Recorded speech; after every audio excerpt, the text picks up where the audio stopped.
இன்றைக்கு நாம் தியானிக்க இருக்கிற வசனம் ஏசாயா 54ஆம் அதிகாரம் 13வது வசனம். உன் பிள்ளைகள் எல்லாரும் கர்த்தரால் போதிக்கப்பட்டு இருப்பார்கள், உன் பிள்ளைகளுடைய சமாதானம் பெரிதா இருக்கும். இன்னைக்கு கர்த்தர் நம்மோடு இடைப்படுகிறார். பிள்ளைகள் எல்லாரும் கர்த்தராலே போதிக்கப்பட்டு இருப்பார்கள். நம் பிள்ளைகள் யாரால போதிக்கப்பட்டிருக்காங்கன்னா கர்த்தரால போதிக்கப்பட்டிருக்கிறதுனால அவர்களுடைய சமாதானம் பெரிதா இருக்கும். அதை எப்படி அறிஞ்சிப்பீங்கன்னா, உங்கள் பிள்ளைங்க எல்லா ஞானத்திலையும் புத்தியிலையும் அறிவிலையும் தேறினவங்களா இருப்பாங்க. எல்லாருக்கும் முன்பாக அவங்க தங்களுடைய சாந்த குணத்தை அவங்க வெளிப்படுத்துகிறவர்களாக இருப்பாங்க. அவங்க பொல்லாங்கோ தீங்கோ யாருக்கும் நினைக்க மாட்டாங்க. அவங்க குளிர்ந்த மனம் உள்ளவர்களாக இருப்பாங்க.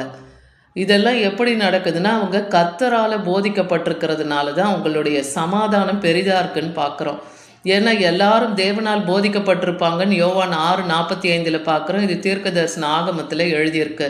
பிதாவினிடத்தில் கேட்டு கற்றுக்கொள்ளுகிறவன் எவனும் என்னிடத்திலே வருகிறான்.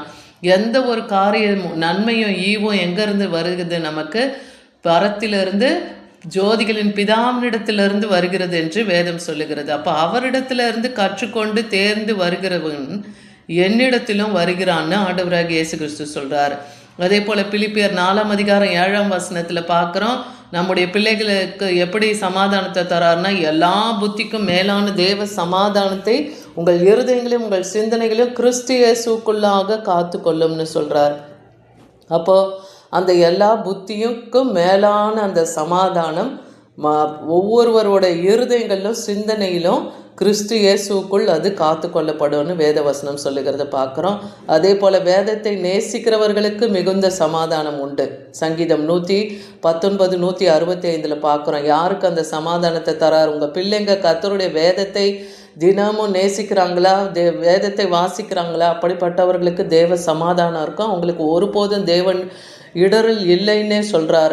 எரேமியா 31:34 பார்க்குறோம், இனி ஒருவனும் தன் அயலானையும் ஒருவன் தன் சகோதரனை நோக்கி கர்த்தரை அறிந்து கொள் என்று போதிப்பதில்லை. அப்போது கர்த்தரால் அவங்க போதிக்கப்பட்டிருக்காங்கன்னா இவர் தான் கர்த்தர் என்று யாரும் தங்களுடைய சகோதரர்களுக்கோ அயலார்களுக்கோ சொல்ல தேவையில்லை. ஏன்னா சிறியோர் முதல் பெரியோர் மட்டும் எல்லாரும் அவரை அறிந்திருப்பாங்க என்று கர்த்தர் சொல்லுகிறார். அவர்களுடைய அக்கிரமத்தை மன்னித்து, யாரெல்லாம் தேவனை அறிந்திருக்கிறாங்களோ அவங்களுடைய அக்கிரமத்தை கர்த்தர் மன்னித்து அவர்கள் பாவங்களை கூட இனி நினையாது இருப்பேன்னே சொல்கிறார். எபிரேயர் 8ஆம் அதிகாரம் 10ஆம் வசனத்தில் பார்க்குறோம், அந்நாட்களுக்கு பின்பு நான் இஸ்ரவேல் குடும்பத்தோடு பண்ணும் உடன்படிக்கையாவது என்னுடைய பிரமாணங்களை அவர்களுடைய மனதிலே வைத்து அவர்களுடைய இதயங்களில் அவைகளை எழுதுவேன்னே சொல்கிறார். எப்போ கர்த்தராலே அவங்க போதிக்கப்பட்டு தேவனை அறிந்து அவர் மூலமாக அவங்க நடத்தப்படுறாங்கன்னா அன்னைக்கு அந்த இஸ்ரவேல் குடும்பத்துக்கு தேவன் ஒரு உடன்படிக்கை செய்கிறாராம். அவருடைய பிரமாணங்களை எல்லாம் என்ன அவர்களுடைய மனதிலும் இருதயத்திலும் தேவன் எழுதி வச்சிருக்கிறேன்னு சொல்கிறார். அப்போது பிரமாணம் நம்ம சோதிக்கப்படும் போதெல்லாம் நம்ம என்ன கற்றுக்கொள்ளுகிறோம்? கர்த்தருடைய பிரமாணங்களை நாம் கற்றுக்கொள்ளுகிறோம் இல்லையா? அப்போ தேவனுடைய வார்த்தை, அவருடைய பிரமாணங்கள், கட்டளை, கற்பனை எல்லாம் நம்ம இருதயத்தில் இருந்ததுன்னா அப்போ கர்த்தர் ஒரு நாளை நமக்கு வருகிற காரியங்களில் நமக்கு அந்த வசனங்கள் மூலமாகவே நம்ம உணர்த்தி நடத்துவார். ஏன்னா அது நம்ம இருதய பலகையில் இருக்குது, அது என்றைக்கும் நம்ம மறக்க மாட்டோம் இல்லையா? அதனால் நமக்கு அவர் தேவனாக இருப்பார், அவருக்கு நாம் ஜனமாக இருப்போம்னே வேத வசனம் சொல்லுது. அதே போல் கலாத்தியர் 5:22 பார்க்குறோம், ஆவியின் கனியோ அன்பு, சந்தோஷம், சமாதானம், நீடிய பொறுமை, தயவு, சாந்தம், நற்குணம், இச்சையடக்கம், விசுவாசம்னு பார்க்குறோம். இந்த மாதிரி 9 வித கனிகளையும் கர்த்தர் தம்முடைய பிள்ளைகளுக்கு அவர் போதித்து கொடுத்து அதை அவர்களை வழிநடத்துவார். அந்த அன்பையும் சமாதானத்தையும் சந்தோஷத்தையும் மற்றவர்களுக்கு வெளிப்படுத்துகிறவர்களாய் ஆவியின் கனி உள்ளவர்களாய் நம் பிள்ளைகளை வைப்பார்.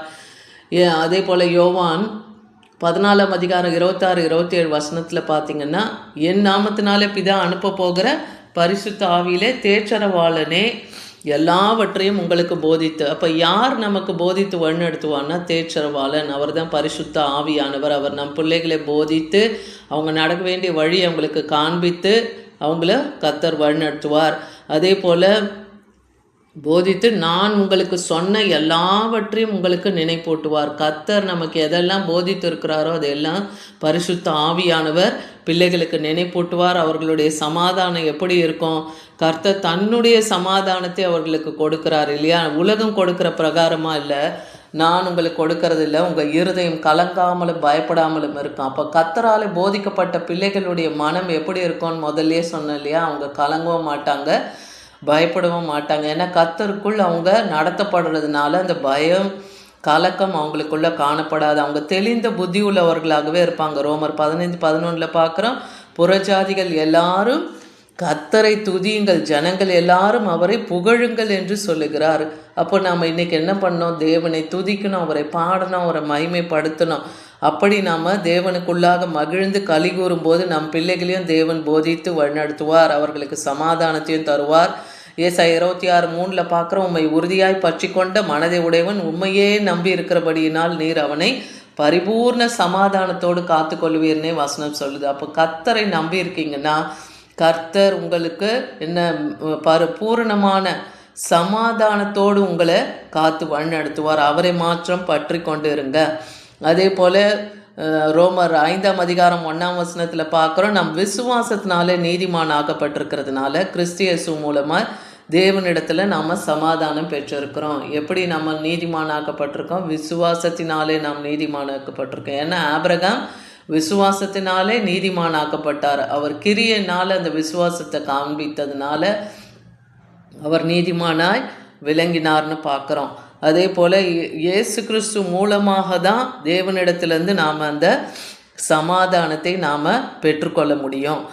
லூக்கா 1 யோவான் 2:27 பார்க்குறோம், நீங்கள் அவராலே பெற்ற அபிஷேகம். அதே போல் உங்கள் பிள்ளைங்க தேவனால் போதிக்கப்படணும்னா அவங்க அபிஷேகம் பெற்று இருக்கணும். கர்த்தருடைய அபிஷேகம் அவங்களுக்குள்ள நிலச்சிருக்குன்னா ஒருவரும் அவங்களுக்கு போய் போதிக்க வேண்டியதில்லை. ஏன்னா அந்த அபிஷேகமே அவங்கள சகலத்தை குறித்தும் அவங்களுக்கு போதிச்சிடும். அதே போல் அது சத்தியமாகவும் இருக்குது, அது பொய்யல்ல. அது உங்களுக்கு போதிக்கப்பட்டபடியே அவரில் நிலைத்திருப்பீர்களாக. எப்படி கர்த்தர் போதித்து இருக்கிறாரோ அந்தபடியே அவர் வசனத்தை காத்து நடக்கும்போது அவரிலே பிள்ளைங்களும் நிலைச்சிருப்பாங்க. அதே போல் அவருடைய கற்பனைகளை கவனித்தாமானால் நலமாக இருக்கும்னு ஏசாயா 48:18 கர்த்தருடைய கற்பனை என்ன? 10 கட்டளைகளை சுருக்கி 2 கற்பனையாக கொடுத்துருக்காரு. தேவனிடத்தில் முழு இருதயத்தோடு, முழு ஆத்மாவோடு, முழு பலத்தோடு, சிந்தையோடு அவரிடத்தில் அன்பு கூறுங்க. உன்னிடத்தில் அன்பு கூறுவது போல் பிறனிடத்தில் அன்பு கூறு. இந்த 2 கற்பனைகளை கை கொண்டு உங்கள் பிள்ளைங்க இருக்காங்கன்னா அப்போ அவங்களுடைய சமாதானம் நதியை போலவும் அவங்களுடைய நீதி சமுத்திரத்தின் அலையை போலவும் தேவன் வைப்பார். சங்கீதம் 71:17 பார்க்குறோம், சிறு வயது முதலே எனக்கு போதித்து வந்தீர், இது வரைக்கும் உங்களுடைய அதிசயங்களை எல்லாம் அறிவித்து வருகிறேன். அப்போது சின்ன வயசுலேருந்தே கர்த்தர் உங்கள் பிள்ளைகளை போதிக்கிறார்னா கர்த்தருடைய மகத்துவத்தையும் அவர் அதிசயங்களையும் கர்த்தரை குறித்து சொல்லி நாம் தேவனை மகிமைப்படுத்துகிறவர்களாக இருக்கணும். 1 யோவான் 2:20 பார்க்குறோம், நீங்கள் பரிசுத்தராலே அபிஷேகம் பெற்று சகலத்தையும் அறிந்திருக்கிறீர்கள் வசனம் சொல்லுது. அப்போ பரிசுத்த ஆவியானவர் நமக்குள்ளே இருக்காருன்னா அவர் சகலத்தையும் அவர் அறிந்திருக்கிறாரு. பிள்ளைங்களுக்குள்ளான காரியங்களை தேவன் அறிந்திருக்கிறார். 1 கொரிந்தியர் 2:10 நமக்கோ தேவன் அவைகளை தமது ஆவியினாலே வெளிப்படுத்தினார். எந்த ஒரு காரியத்தையும் தேவன் நமக்கு போதித்து பரிசுத்த ஆவியானவர் மூலமாக நமக்கு வெளிப்படுத்தும். அந்த ஆவியானவர் எல்லாவற்றையும் தேவனுடைய ஆழங்களையும் அறிந்திருக்கிறார்னு வேதவசனம் சொல்லுகிறத பார்க்குறோம். அதனால கர்த்தர் நல்லவரும் உத்தமரமாக இருக்கிறதுனால பாவிகளுக்கு கூட தன் வழியை போதிக்கிறார்னு சங்கீதம் 25:8 பார்க்குறோம். அதனால் இன்றைக்கி கர்த்தர் நமக்கு கொடுத்த இந்த வார்த்தையின்படி கர்த்தர் உன் சந்ததியின் மேலே என் ஆவியும் உன் சந்தானத்தின் மேலே என் ஆசீர்வாதத்தையும் ஊற்றுவேன் கூட சொல்கிறார். அப்போ நம்ம மேலே இருக்கிற ஆவி நம் பிள்ளைகள் மேலேயும் அந்த ஆசீர்வாதத்தையும் தேவன் அவர்களுக்கு கட்டளையிடுவார்.